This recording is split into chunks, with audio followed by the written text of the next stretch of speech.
Hi everyone, it is Jess here from the Scrappy Sisters, and thank you for joining me for a Confessions of a Paper Addict design team layout. So as you can see, there is the Etsy shop. I will also have the link in the description box down below. And I'll also have the direct link to the cut file I am using. And the cut file I am using is simply called Drum. And it is a super cute little toy drum. And as I said, I will link that in the description box down below. And I will also have a link to the Confessions of a Paper Addict Facebook group, which I highly recommend that you join. It is such a fun and supportive group. There is so much going on over there. So many amazing people sharing layouts, not just the design team, just anyone at all that's from the scrapbooking community sharing layouts. Of course, you're the first to know of any sales and any special events and of all the new releases that are coming out. And there's also a challenge every single month where you go into the draw to win a cut file of your choice that you create, you design, you tell Virginia what you would like that cut file to be, and she creates that for you. And then, of course, there are the free cut files that go out each and every month. So it's definitely a group to pop on over and be a part of. So you can see here that I've been busy creating away while I've been talking to you about COAPA. I am using the Happy Cake Day collection from Pebbles, and you can see there that I went ahead and cut some triangles, a quarter of a 12 by 12.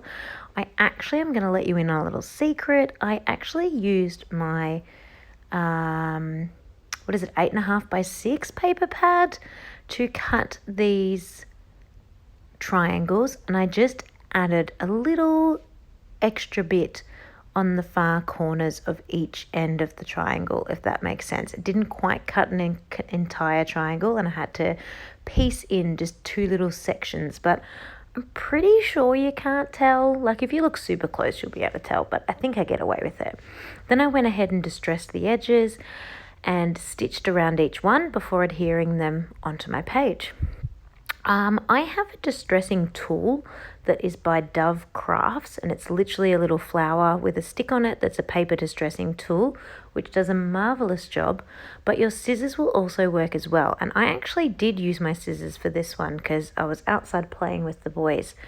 My only tip with your scissors is it is quite easy to sort of cause a run in your paper, if that makes sense, and you start slicing through. So do be careful if you're using scissors. It's totally doable and it works perfectly. That's exactly what I've done with mine. But where you can see sort of larger tears along the edge, that's where my scissors have kind of got a bit stuck and dipped in a little bit. Whereas I find when I'm using my distressing tool, that doesn't happen. So just think about what preference you like. For me, sometimes this kind of raggedier, messier look is actually the look I want, compared to a nice, I want to say clean, distressed edge. Of course, a distressed edge is never clean. That's the whole purpose of that edge. But hopefully you're kind of understanding what I'm explaining to you. So I went ahead and backed my cut file with some of the gorgeous pattern papers that are in that paper pad.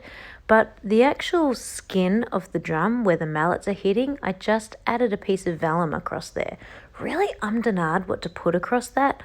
I didn't know whether to do another pattern paper or to keep it white or what I was going to do, or even yellow, because toy drums are often the same all over. But in the end, I decided I'd kind of go with the concept of the skin that would be on the top of like a snare drum or something like that. And I think it looks pretty cool with the vellum and having the text showing underneath. I also made sure that I've got the text facing in the correct direction, and I really was going to put the scalloped paper that's at the top of the background. I was actually planning to put that opposite the text paper, so on the left-hand side, so the scallop was going in the correct direction. But in the end, I actually decided I wanted to have that sort of scalloped paper mirroring the confetti, because they were very similar colors and similar patterns, and I wanted those to not touch along a side. I wanted them to only meet at their points, and that's how I decided the actual configuration of those 4 squares in the background. I overthink everything, don't I? Honestly, I could have just whacked them down and they would have been fine, but everything has a reason for me. So I'm actually almost finished. I am going to go ahead and put my title on off screen because it was a little bit fiddly, because I want to have it sitting up sort of half on the mallets, half on the drumstick. The last few letters, the HDAY, are off the page, off everything, off all of the cut files. So I needed to cut really teensy tiny bits of foam to pop that up. I didn't bother with the best day ever, which you can actually see that the R is up higher than the rest of the word, but I just decided I wasn't going to bother trying to stick such teeny tiny words up higher. That was a little bit too hard, and I'm okay with that. It looks good. So just popping on a few of the puffy dots that come with the collection, and then a few splatters, and I will be finished. So thank you for sticking through my process video. Don't forget to check that description box down below to see links to the Confessions of the Paper Addict Etsy shop. There's like 600 cut files over there, guys, so you definitely need to head on over and check those out.